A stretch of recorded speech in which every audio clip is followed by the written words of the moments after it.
আমি কোনোদিন জানতে চাইনি পুরনো কথা, কার মনে কি ঘা আছে। আমারও তো ওই ছেলেটার সঙ্গে আলাপ ছিল, বলো। ও তো কোনোদিন জানতে চাইনি।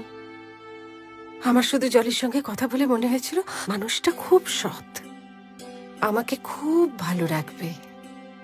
আমি মনে করি তুমি যাকে ভালোবাসো তার সবটা নিয়ে বাসবে, তার ভালোটাকে ভালোবাসবে আর খারাপটাকে বাসবে না, তা তো হয় না, বলো।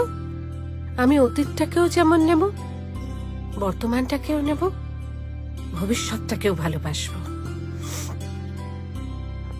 আমার কাছে অ্যাডজাস্টমেন্ট মানে হেরে যাওয়া নয় দিদি ভাই।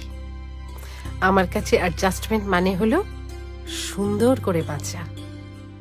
তুমি কিছু দাও, জীবন তোমাকে 2 গুণ করে ফিরিয়ে দেবে। অন্যের সুখে নিজের সুখ দেখা।